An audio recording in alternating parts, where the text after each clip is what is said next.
Hello everyone, welcome back to my channel mastering education today. आज के video में हम लोग MEG01 जो लोग भी मास्टर्स इन इंग्लिश कर रहे हैं उन लोगों का 1 दिसंबर को MEG01 का एग्ज़ाम है और उन लोगों के लिए मैं एक शॉर्ट वीडियो लेकर आई हूँ जिसमें मैं आपको सारे इम्पॉर्टेंट टॉपिक्स बताने वाली हूँ। आप सिर्फ उन टॉपिक्स को करके जाओगे तो आप एटलीस्ट एक अच्छा स्कोर ला सकते हो अपने एग्ज़ाम में। जैसा कि आपको पता है आज नवंबर 13 है और दिसंबर 1 को आप लोगों का एग्जाम है, तो ये वीडियो को अच्छे से देखना। इसमें मैंने आपको सारे टॉपिक्स बताए हैं, मैंने थोड़ा बहुत आपको समराइज करा है हर चीज़। आप बस ये करके जाओगे टॉपिक्स तो आपके लिए इनफ रहेगा, क्योंकि ये टॉपिक्स मैंने पिछले 10 साल के पेपर यानी कि टोटल 20 पेपर को एनालाइज करके ऐसे टॉपिक निकाले हैं जो यूजुअली पेपर में रिपीट होते हैं। सबसे पहले हम लोग स्टार्ट करते हैं पेपर के फॉर्मेट से। मैं आपको बता दूं, ये आपका पेपर है जून 2025 का। इसमें टोटल 7 क्वेश्चन है। 7 में आपको जो फर्स्ट क्वेश्चन होता है वो कंपलसरी होता है करना। उसमें आपको 4 पैराग्राफ टाइप दिए होते हैं और आपको उनको एक्सप्लेन करना होता है। और ये पैराग्राफ किसी भी पोइट के हो सकते हैं जो आपके सब्जेक्ट में पोइट्स दे रखे हैं, मिडीवल, मॉडर्न, एंशिएंट, इन सारे जो भी पोइट्स दे रखे हैं उनमें से किसी के भी ये 4 पैराग्राफ आ सकते हैं। और इन 4 में से आपको कोई 2 करने होते हैं और क्वेश्चन 1 आपका कंपलसरी होता है करना। ठीक है, बाकी जो बचे हुए 6 क्वेश्चंस हैं उनमें से आपको कोई 4 क्वेश्चंस करने होते हैं। ठीक है, तो 4 क्वेश्चंस यानी कि आप 2 से लेकर 7 तक कोई भी 4 क्वेश्चन कर सकते हो। ठीक है, 7 वाला क्वेश्चन आप देख सकते हो। 7th क्वेश्चन में भी यहाँ लिखा हुआ है कि आपको इन 5 टॉपिक्स में से कोई 2 ही सिर्फ एक्सप्लेन करने हैं। ठीक है, तो जो भी आपको क्वेश्चन लास्ट के 6 क्वेश्चंस में से आता हो आप वो कर लो। और फर्स्ट क्वेश्चन आपको करना कंपलसरी होता है। यही पेपर का फॉर्मेट रहता है हमेशा का। 100 मार्क्स का पेपर होता है और 3 घंटे का टाइम मिलता है। अब हम बात कर लेते हैं आपके MEG01 के इम्पोर्टेंट टॉपिक्स की। आपका MEG01 का सब्जेक्ट है ब्रिटिश पोएट्री। इसमें हम बात करते हैं कि क्या क्या आपके ऐसे टॉपिक्स हैं जो पेपर में आ सकते हैं। मैं ये नहीं कह रही कि 100% टॉपिक्स आएंगे, लेकिन 99% चांसेस है कि इन टॉपिक्स में से क्वेश्चन आएगा ही आएगा। तो चलो सबसे पहले हम डिस्कस करते हैं। आपका एक पोइट है या एक पोइट्री का थीम है चौसर का। ठीक है, चौसर आपके पोइट का नाम है। ये मिडीवल पोइट्री से रिलेटेड है। यहाँ पे आप देख सकते हो की टॉपिक्स मैंने बताए हैं। ये ऐसे टॉपिक्स हैं जो बहुत इंपॉर्टेंट है चौसर से रिलेटेड। ठीक है, अगर आप पेपर देने जा रहे हो तो आपको ये टॉपिक जरूर करने हैं। सबसे पहले जनरल प्रोलॉग लिखा हुआ है। ये इसलिए इंपॉर्टेंट है क्योंकि एग्जाम में मोस्टली यहीं से क्वेश्चन आते हैं। कैरेक्टर्स के बारे में वो लोग पूछ लेते हैं। ठीक है, तो आपको जनरल प्रोलॉग तो करके ही जाना है चौसर का। फिर हम आ जाते हैं कैरेक्टराइजेशन टेक्निक पे। चौसर कभी डायरेक्टली बताता है कि कैरेक्टर कैसा था, मतलब उसके डायरेक्ट एडजेक्टिव्स बता देता है कि वो ऐसा था, या फिर वो कभी अपने एक्शन से हमें पता चलता है कि वो इनडायरेक्टली कैसे पोर्ट्रे कर रहा है किसी कैरेक्टर के बारे में। ठीक है, तो ये भी बहुत इंपॉर्टेंट टॉपिक है। Next, satire and social commentary. ये स्लाइड कह रहा है कि चौसर सोसाइटी की प्रॉब्लम्स को ना फनी इनडायरेक्ट वे से शो करता था। ठीक है, जैसे कि वो किसी भी चीज को अगर पोर्ट्रे कर रहा है अपनी पोइट्री में तो वो हर चीज को एक फनी और इनडायरेक्ट वे से शो करता है। जैसे कि एक लाइन ले लेते हैं, पार्टनर ग्रीडी है, तो सोसाइटी में वो क्या हाईलाइट कर रहा है कि करप्शन का कॉन्सेप्ट जो है वो हाईलाइट कर रहा है। तो वो थोड़ा सा ना हर चीज में ह्यूमर डाल देता था। तो ये जो टॉपिक है सटायर और सोशल कमेंट्री का चौसर का, वो बहुत इंपॉर्टेंट है। लास्ट है women's portrayal, that is wife of Bath. ये एग्जाम का फेवरेट टॉपिक है। चौसर वुमेन को एक स्ट्रॉन्ग और आउटस्पोकन दिखाता है, specially wife of bath. Wife of bath एक कैरेक्टर है जिसके थ्रू वो वुमेन का पोर्ट्रेयल करता है और वो वुमेन को हमेशा एक स्ट्रॉन्ग और आउटस्पोकन पर्सनालिटी की तरह दिखाता है। तो ये जो 4 टॉपिक हैं चौसर के, ये बहुत इंपॉर्टेंट है। यहाँ पे मैंने कुछ आपको कॉमन क्वेश्चंस दे रखे हैं जो पिछले पेपर में आए हुए हैं, तो आप इसका एक स्क्रीनशॉट लेके रख सकते हो। ठीक है, तो ये इस स्लाइड का आप एक स्क्रीनशॉट ले लो ताकि अगर जब भी आप पढ़ना स्टार्ट करते हो या आप बुक खोलते हो तो आप ये वाला टॉपिक जरूर करो। ठीक है, अब हम आ जाते हैं नेक्स्ट पे, that is metaphysical poetry. Metaphysical poetry जो है ये आपको मैं बता दूं कि जॉन डोन की है। मेनली जो है जॉन डोन इससे इंस्पायर्ड है, तो इसकी ही ये पोइट्री है। ठीक है, इसमें मैं दिखा देती हूँ, ये जो 3 टॉपिक है ना, ये बहुत इंपॉर्टेंट है, मेटाफिजिकल पोएट्री के अंदर आते हैं ये। ठीक है, सबसे पहले यहाँ लिखा हुआ है इंटेलेक्चुअल विट। इसका सिंपल मतलब है, इसकी जो पोएम्स थी, जो मेटाफिजिकल पोएट्री में जो पोएम्स आ रही हैं, वो थोड़ी सी लॉजिकल हैं, थोड़ी डीप मीनिंग की होती हैं, और इसमें जो है पोइट ना बहुत क्लेवर आर्ग्यूमेंट्स देता था। ठीक है, इंटेलेक्चुअल विट जो है वो एक, मैं आपको बता दूं, मेटाफिजिकल पोएट्री का ना एक पार्ट है। ठीक है, जब भी आप कोई ऐसी पोएट्री पढ़ोगे जिसमें थोड़ा बहुत लॉजिक आ रहा है, थोड़ी डीप उसमें बातें हैं, और पोइट बहुत क्लेवर आर्ग्यूमेंट्स दे रहा है, तो वो मेटाफिजिकल पोएट्री के अंदर आएगी। मैं आपको बता दूं, ये टॉपिक आपकी बुक में मेंशन्ड है, आपको उसमें जाकर ये 3 टॉपिक जो हैं जरूर पढ़ने हैं अपने पेपर के लिए। ठीक है, अब हम बात कर लेते हैं मेटाफिजिकल कंसीट की। ये भी बहुत इंपॉर्टेंट टॉपिक है। इसमें मैं आपको बता दूं, एग्जाम्पल जो दे रखा है यहाँ पे, लवर्स एज कंपास लेग्स, मतलब 2 बिल्कुल ही अलग चीजों का कंपैरिजन करा है, लवर्स का और कंपास लेग्स का। ठीक है, जो आप कंपास यूज करते हो मैथ्स में, उसका, उन दोनों का इसने एक कंपैरिजन दिखाया है, जो पहली बार सुनने में हमें बहुत ही सरप्राइजिंग लग रहा है। तो एग्जाम में अगर कंसीट पूछ लें तो स्लाइड का यही वाला जो एग्जाम्पल है वही दे देना। ठीक है, लवर्स एज कंपास लेग्स। तो मैं बता दूं, मेटाफिजिकल जो कंसीट है ये भी बहुत इंपॉर्टेंट है, मेटाफिजिकल पोएट्री का ये पार्ट है। ठीक है, अब आ जाते हैं डोन्स थीम पे।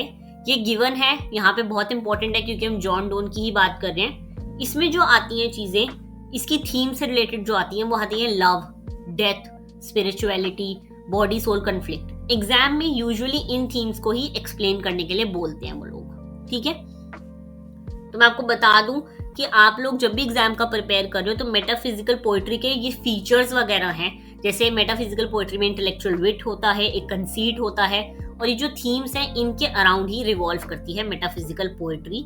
तो इन तीनों चीजों को अच्छे से पढ़ के जाना, और इन तीनों चीजों को जॉन डोन से जो है एक कंपेयर करके जाना, ताकि जो भी क्वेश्चन आए आप उसको समझ पाओ और उस पर लिख पाओ कुछ।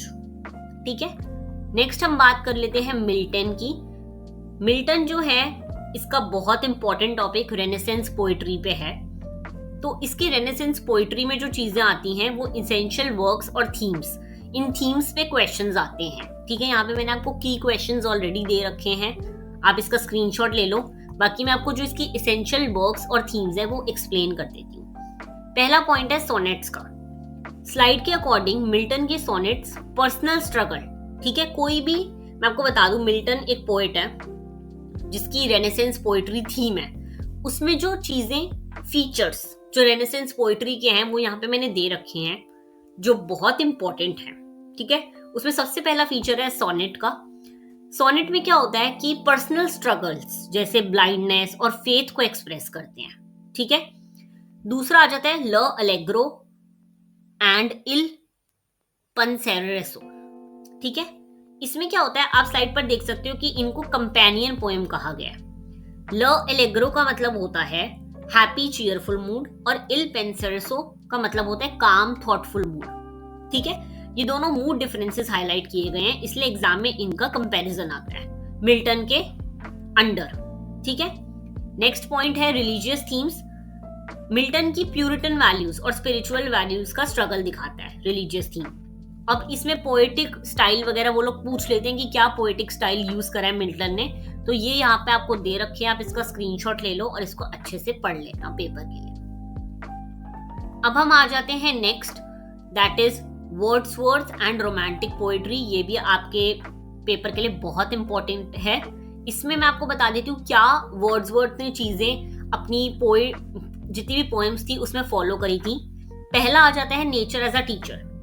वर्ड्सवर्थ नेचर को ना एक गाइड की तरह देखता है। ठीक है, यहाँ पे यही इंडिकेट कर रहा है कि नेचर से ना मॉरल लेसन्स मिलते हैं हमें। तो वर्ड्सवर्थ की जब भी पोइट्री आएगी या कोई भी रोमांटिक पोइट्री आएगी तो उसमें डिस्टिंग्विश फीचर क्या होता है कि वहां पर ना उस पोएम में नेचर को एज अ टीचर देखा गया है। ठीक है, कि हम नेचर से चीजें सीखते हैं, जैसे कि बचपन की कोई नेचुरल सीन पोइट को लाइफ का कोई बहुत ही बड़ा ज्ञान दे देती है। ठीक है, तो जब भी ऐसा कुछ आएगा तो समझ जाना कि रोमांटिक पोइट्री की या वर्ड्सवर्थ की पोइट्री की बात हो रही है। अब दूसरा आ जाता है इमेजिनेशन पावर। यहाँ पे इसके अकॉर्डिंग हमें ये समझाया जा रहा है कि इमेजिनेशन एक ऑर्डिनरी चीज को बहुत ही मीनिंगफुल बना देता है। मतलब तुम अपनी सोच से किसी भी चीज को एक नया मीनिंग दे सकते हो।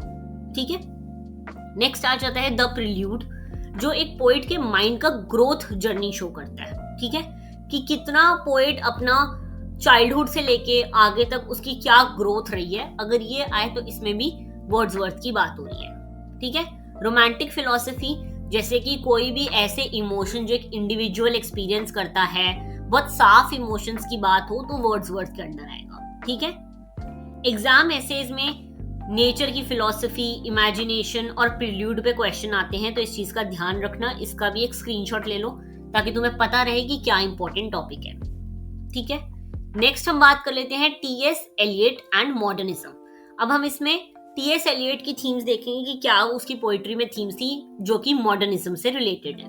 ठीक है, पहला आ जाता है, देखो इसमें वेस्टलैंड के बारे में बात हो रही है।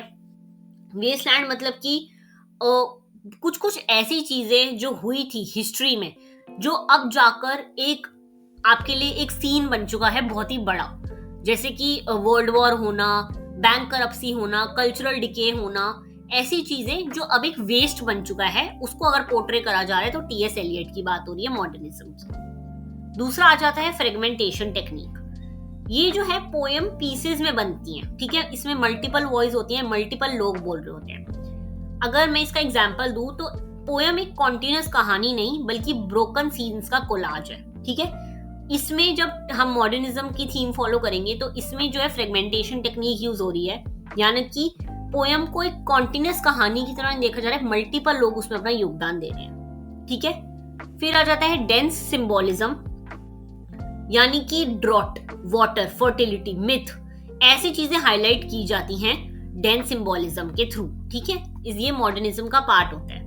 इसमें भी मैं आपको बता दूं, जब भी ऐसे वर्ड यूज हो रहे होते हैं ना, ड्रॉट, वाटर, तो ये सब मॉडर्निज्म के अंडर आएंगे। और इसमें वो क्या बताना चाह रहे हैं कि ड्रॉट से हम होपलेसनेस की बात कर रहे हैं, वाटर से हम होप की बात कर रहे हैं, तो ये सब थीम्स आ जाती हैं। लास्ट आ जाता है आपका मॉडर्न डेस्पेयर, मतलब सोसाइटी स्पिरिचुअली एम्प्टी हो गई है। ठीक है, अगर आप अभी भी देखो मॉडर्न सोसाइटी में इतनी स्पिरिचुअल वैल्यूज की कोई इतनी रखता नहीं, स्पिरिचुअल वैल्यूज। ठीक है, तो सोसाइटी एम्प्टी होती जा रही है।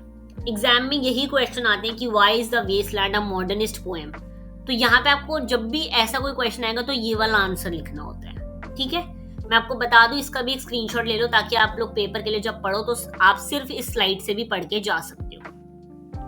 अब इसका स्क्रीनशॉट ले लेना। अब नेक्स्ट हम बात कर लेते हैं ऑगस्टन एज। ठीक है, आप स्लाइड पर देख सकते हो, इसमें बहुत सारे इसके डिफाइनिंग कैरेक्टरिस्टिक्स हैं। ऑगस्टन एज की बात कर रहे हैं हम, जिसमें ड्राइडन एंड पोप की पोइट्री आती हैं। उसके कैरेक्टरिस्टिक्स आप देख लो क्या क्या आते हैं। ठीक है, ये सटायर, मोरल टोन, अर्बैनिटी, रीजन, ये 4 पॉइंट्स ऑगस्टन पोइट्री को डिफाइन करते हैं। ठीक है, यहाँ पे स्लाइड में स्पेशली मेंशन करा गया सटायर, जो पोप और ड्राइडन दोनों यूज करते हैं सोसाइटी के फ्लॉज को शो करने के लिए। ठीक है, अब मैं आपको बता देती हूँ एक चीज, जब भी ऑगस्टन एज की बात होगी, ड्राइडन और पोप की बात होगी, तो वो लोग ये चीजें बहुत यूज करते हैं अपनी पोएम में, तो इसका ध्यान रखना। ठीक है, सटायर बहुत यूज करते हैं, मतलब बहुत विट यूज करेंगे। ठीक है, ह्यूमर बहुत यूज करेंगे। एक मॉरल टोन आ जाता है, यानी कि चीजों को बहुत वैल्यू देंगे। अर्बैनिटी आ जाती है, मतलब हम अर्बन एज के बारे में बात कर रहे हैं। और एज ऑफ रीजन, यानी कि लॉजिकल आर्ग्यूमेंट्स होते हैं यहाँ पर। ठीक है, एग्जाम फोकस एरिया में ये चीजें मैंने यहाँ पे बता रखी हैं, इसका स्क्रीनशॉट ले लो, ये पेपर में जरूर आ सकती हैं। ठीक है, मोस्टली जो है यही चीजें, यही क्वेश्चंस आते हैं पेपर में, तो आप इसका एक स्क्रीनशॉट ले लो ताकि आप ये अपने हिसाब से पढ़ सको। अब नेक्स्ट हम आ जाते हैं Victorian and pre Raphaelite poetry पर। ठीक है, इस स्लाइड पर 3 जो है पोइट्स के नाम दे रखे हैं। ये तीनों पोइट्स हैं, ये बहुत इंपॉर्टेंट है। इन तीनों पोइट्स का मैं आपको शॉर्ट में बता देती हूँ। जो पहला है रोसेटी, वो सेंचुअलिटी की बात करते हैं, यानी कि सेंचुअस कलरफुल इमेजरी की। फिर आ जाता है कीट्स, वो ब्यूटी वर्सेस मोर्टैलिटी की बात करता है कि ब्यूटी जो है इमॉर्टल नहीं होती, टाइम के साथ खत्म हो जाती है। फिर आता है ब्लेक का विजन, इसमें वो इनोसेंस, एक्सपीरियंस, स्पिरिचुअलिटी, इन सब चीजों की बात करते हैं। ठीक है, अब यहाँ पे मैंने आपको दे रखे कि कैसे आपको फॉलो करना है। एग्जाम में मोस्टली इमेजरी, थीम और विक्टोरियन इश्यूज पर बेस्ड क्वेश्चन आते हैं, आप सिंपल स्लाइड के एग्जांपल से ही इन पोइट्स को एक्सप्लेन कर सकते हो। यहाँ पे प्रॉपर दिखा रखा है कि पोइट क्या चीजें, क्या थीम फॉलो करते हैं। तो कोई भी क्वेश्चन किसी पोइट से रिलेटेड आएगा तो आप ये चीजें अपनी वहां पे पॉइंट्स में मेंशन कर सकते हो। ठीक है, अब नेक्स्ट आ जाते हैं सोनेट ट्रेडिशन पे। ये बहुत इंपॉर्टेंट है। इसमें भी 3 पोइट के नाम दे रखे हैं आपको, शेक्सपियरियन, पेट्रर्चन एंड मिल्टॉनिक। ये तीनों जो पोइट हैं बहुत इंपॉर्टेंट है। इनकी ये बता रखी है कि वो कैसे सोनेट लिखते हैं। ठीक है, क्या वो थीम फॉलो करते हैं, क्या वो राइमिंग स्कीम फॉलो करते हैं। तो आप इसका स्क्रीनशॉट ले लो ताकि अगर आप पे क्वेश्चन आए तो आप लिख सको। ठीक है, वोल्टा को यहाँ पे इसलिए बोल्ड किया गया क्योंकि मतलब ये पोएम का टर्निंग पॉइंट होता है। अब किसी पोएम में अगर ऐसा कुछ टर्निंग पॉइंट आ जाए, एकदम इमोशनल शिफ्ट हो जाए या कुछ भी हो जाए, तो उसे हम वोल्टा कहते हैं। ठीक है, एग्जाम में क्वेश्चंस ऐसे आते हैं तो इसका स्क्रीनशॉट जरूर ले लेना। अब मैं आपको बता देती हूँ कि आपकी स्ट्रैटेजी क्या रहने वाली है। ये 3 चीजें तो आपको जरूर करनी ही करनी है अगर आप ब्रिटिश पोइट्री का एग्जाम दे रहे हो। ठीक है, अब ये 3 चीजें क्या है, इमेजरी एंड सिंबोलिज्म। आपको पता होनी चाहिए कि क्या थीम फॉलो हो रही है पोएम में। ठीक है, आयरनी और टोन पता होना चाहिए कि क्या टोन है पोएम की। ठीक है, कि बहुत हैप्पीनेस है, सैडनेस है, क्या टोन है। और एक पेस्टोरल पोइट्री याद होनी चाहिए कि क्या पोइट्री जो है, जो भी पोएम है वो कहाँ पे बेस्ड है, रूरल या अर्बन, और रूरल में है तो किस चीज पे है, फेमाइन पे है या किसी और चीज पर है। ठीक है, बाकी पैसेज का क्वेश्चन तो आता ही आता है, जो हमने फर्स्ट वाला क्वेश्चन डिस्कस करा था उसमें अच्छे से याद कर लेना कि कैसे, कहाँ से वो पैराग्राफ लिया गया है और वो क्या कहना चाह रहा है, ताकि तुम लोग याद रखो कि हाँ मुझे ऐसे समझना है ये चीजों को। बाकी जितना तुम पढ़ोगे चीजें उतना तुम्हारे लिए अच्छा रहेगा।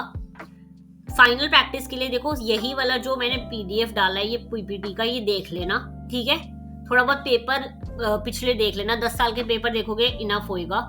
और एक चीट शीट बना लेना। ठीक है, कि चौसर के क्या कैरेक्टर्स थे, क्या क्या इंपॉर्टेंट थीम्स थी उसकी पोएम में। अगर 1 दिसंबर को पेपर है तो अभी 15 दिन है, तो तुम लोग ये सब कर सकते हो। बाकी अगर तुम्हें और कोई भी हेल्प चाहिए हो तो नीचे मेरे से जरूर पूछ लेना।